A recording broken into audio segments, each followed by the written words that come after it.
जो आवश्यक कर्म करो, जो आवश्यक धर्म करो, जो आवश्यक कर्म करो, जो आवश्यक धर्म करो, सठ आवश्यक धारण कर, सठ आवश्यक धारण कर, निज आत्म निष्कर्म करो, सठ आवश्यक धारण कर, निज आत्म निष्कर्म करो।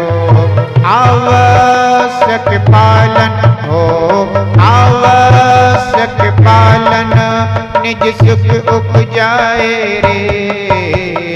जीवन है पानी की बूंद अब मिट जाए रे।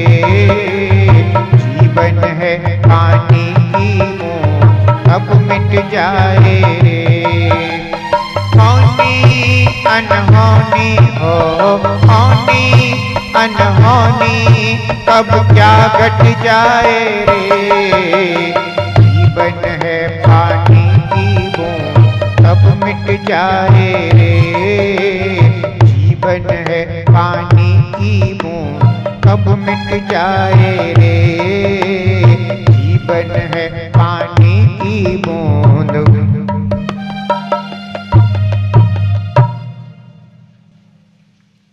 जयतु जनागम पंथो,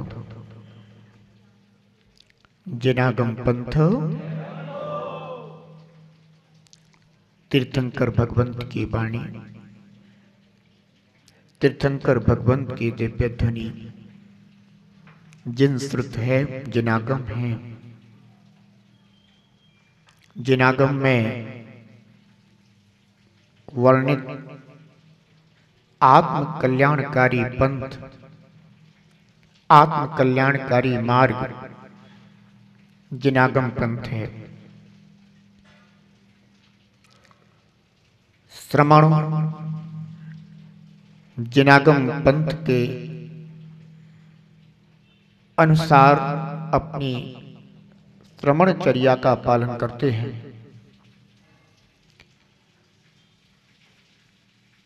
श्रावक भी जिनागम पंथ के अनुसार अपने धर्म का पालन करते हुए आत्महित के मार्ग पर शक्ति अनुसार बढ़ते हैं।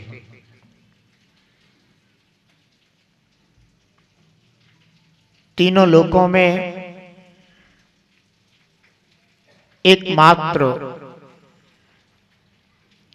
जिनागम पंथ ही है जो जीव का कल्याणकारी है, हितकारी है।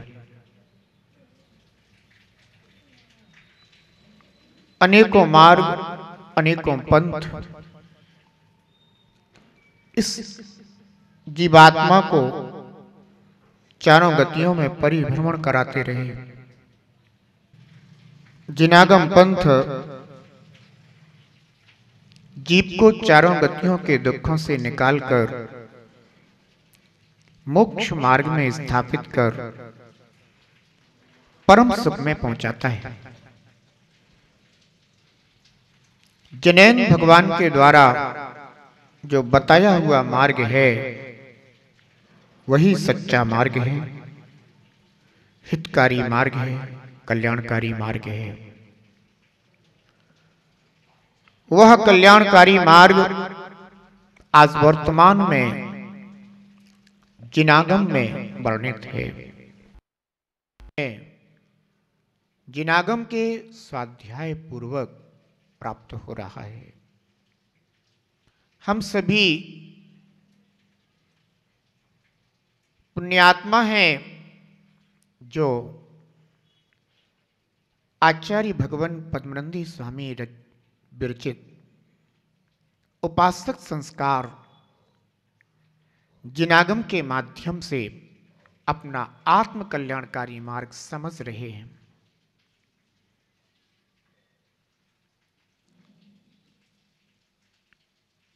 जिनेन्द्र भगवान ने दो प्रकार का मार्ग जिनागम में वर्णित किया है। प्रथम श्रवण मार्ग है, द्वितीय श्रावक मार्ग है।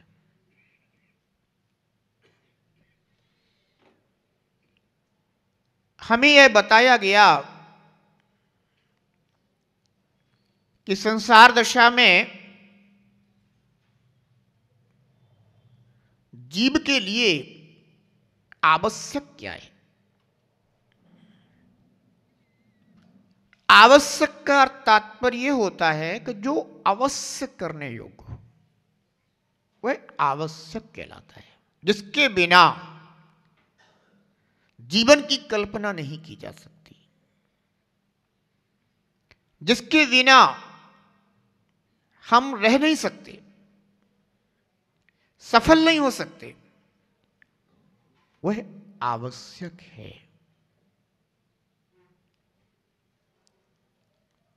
सुबह होती है,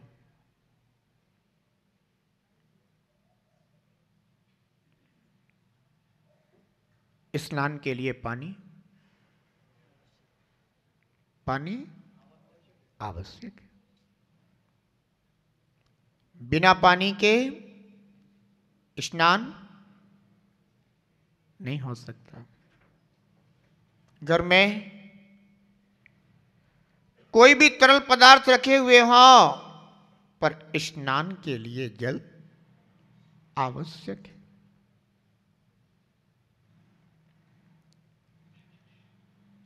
क्षुधा दूर करने के लिए भोजन आवश्यक है।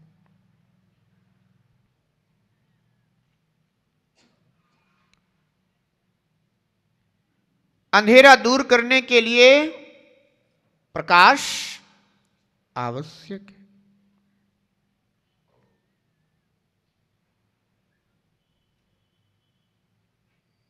कहने का तात्पर्य है कि ग्रस्त जीवन में अनेकों आवश्यकताएं होती हैं।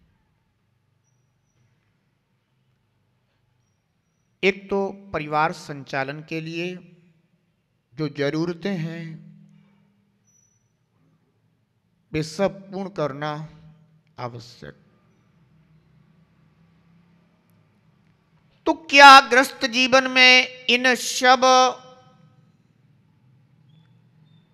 सांसारिक आवश्यकताओं को पूर्ण करने पर ही हमारा जीवन सुखमय हो सकता है?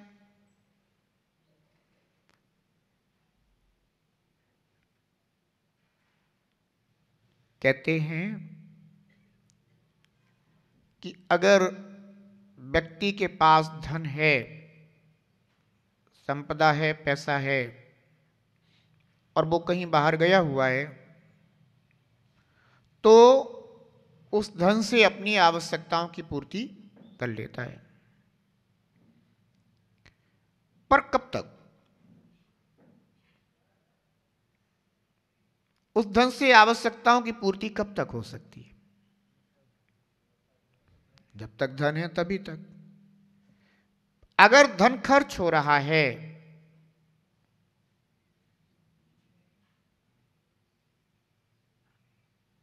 तो हमें यह विचार करना होगा कि अगर हम इसी तरह से खर्च करते रहे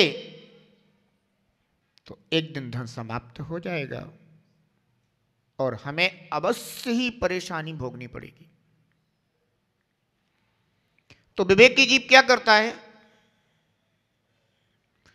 एक ओर तो खर्च करता है पर दूसरी ओर अर्जन का उपाय भी करता है। यही जीवन जीने का ढंग है कि एक ओर अर्जन करे और दूसरी ओर आवश्यकताओं में विसर्जन करे, तो जीवन ठीक तरह से संचालित हो सकता है, किया जा सकता है। और यदि कोई अर्जन ही अर्जन करता रहे, विसर्जन न करे, तो भी जीवन ठीक तरह से नहीं जिया जा सकता। और एक और व्यक्ति विसर्जन ही विसर्जन करे, अर्जन ना करे, तो शीघ्र ही दुख में गिरेगा। ये ग्रस्त जीवन की चर्चाएं हैं। ऐसे ही हमारे जीवन में जो भी आवश्यकताएं पूर्ण होती हैं वो धन से नहीं, पुण्य से होती हैं। क्योंकि बिना पुण्योदय के धन की प्राप्ति 3 काल में भी संभव नहीं। पुण्य चाहिए।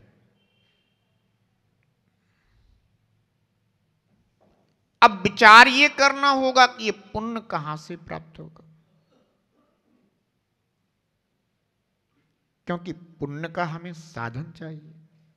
जैसे गृहस्थ जीवन में आप यह विचार करते हैं कि हमें अपने परिवार के संचालन के लिए, जीवन के संचालन के लिए, आवश्यकताओं की पूर्ति के लिए धन चाहिए, तो केवल इतना विचार कर लेने से थोड़ी ना धन आना शुरू हो जाता है। फिर आप यह सोचते हो कि अब धन का अर्जन किस साधन से करें। कोई भी व्यापार संबंधी विचार करते हो, इसके माध्यम से धन आ सकता है। ऐसे ही पुण्य से हमारा यह जीवन संचालित होता है, सांसारिक जीवन। तो उस पुण्य का साधन क्या होना चाहिए, हमें इस बात का विचार करना बहुत जरूरी है। ये गृहस्थ जीवन है और इस गृहस्थ जीवन में सर्वाधिक उपार्जन जो होता है वो पाप कर्म का होता है। गृहस्थ जीवन में आरंभ के कार्य जीव के साथ लगे हुए हैं। बिना आरंभ कार्य करे गृहस्थ का जीवन चलता नहीं। और आरंभ के कार्यों की पूर्ति के लिए परिग्रह आवश्यक होता है। तो आरंभ के साथ साथ क्या जुड़ जाता है, परिग्रह जुड़ जाता है। और आरंभ परिग्रह दोनों ही पाप का उपार्जन कराते हैं। तो गृहस्थ जो गृहस्थ जीवन है, इसमें जीव ना चाहते हुए भी पाप कर्म का उपार्जन करता रहता है। विवेकी श्रावक होता है, सत्संगति करता है, सद्गुरुओं की शरण में जाता है, धर्मोपदेश सुनता है, जिनागम में अवगाहन करता है, तो विचार करता है कि हे भगवान, कब इन पाप कर्मों से रिक्त हूं। परंतु विद्यार्थी कितना भी सोचे कि कब इस बैग से, इन पुस्तकों से, इन कॉपियों से मुक्ति पाऊं, पर जब तक विद्यार्थी जीवन है तब तक वह बैग, पुस्तक, कॉपी, पेन और वो सब कर्म तो करना ही पड़ेंगे। उसके बिना जीवन नहीं हो सकता है। ऐसे ही गृहस्थ के लिए भी अपने जीवन निर्वाह के लिए, अपने पारिवारिक सगे संबंधियों के जीवन निर्वाह के लिए ऐसे उपक्रम करना पड़ते हैं जिनमें पाप कर्म का निरंतर उपार्जन होता है, पाप कर्म की प्राप्ति होती है। अब जीवन पापमय हो रहा है, तो क्या यह पापमय जीवन हमारे लिए परभव में कहीं सुगति प्रदान कराएगा। निश्चित है कि अगर पापमय ही जीवन चलता रहा तो दुर्गति में ही जीव का गमन होगा। यही कारण है कि जिनेंद्र प्रभु ने श्रावक के लिए गृहस्थ जीवन संबंधी कर्म करते हुए कुछ आवश्यक कर्म बताए,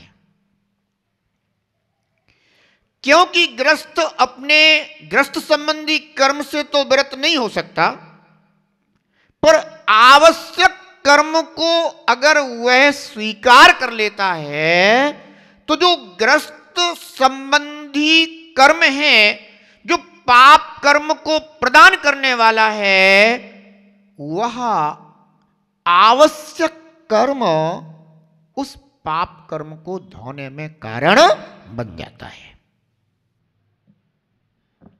भाई इतना तो समझते हो कि तुम्हें अपने नाना प्रकार के व्यापार आदि संबंधी कर्म करने पड़ेंगे, घर परिवार आदि के कार्य करने पड़ेंगे, वस्त्र मैले हो रहे हैं, गंदे हो रहे हैं, तो अब क्या करें? क्या वस्त्रों को यूं ही गंदा करते रहें, मैला करते रहें, या फिर कोई डिटर्जेंट का उपयोग करें, यानी डिटर्जेंट को लाएं। अब 24 घंटे तो डिटर्जेंट उपयोग में आता नहीं है, पर 24 अन्य समय में वस्त्र तो गंदे 24 घंटे होते रहते हैं, पर डिटर्जेंट का उपयोग अपने समय पर हो जाता है। अगर डिटर्जेंट का उपयोग अपने समय पर भी हो जाए तो भी वह वस्त्रों की मलिनता को धोने में कारण बन जाता है। गृहस्थ जीवन ऐसा ही है। भले ही अपने समय पर डिटर्जेंट का उपयोग होता है, पर वह अपने वस्त्रों को शुद्ध तो कर देता है, साफ तो कर देता है, मलिनता को दूर कर देता है। ऐसे ही श्रावक अपने जब आवश्यक कर्मों का पालन करता है तो जो आरंभ या आजीविका संबंधी कार्य होते हैं उनमें जो पाप कर्म का उपार्जन होता है, श्रावक उसको धो डालता है।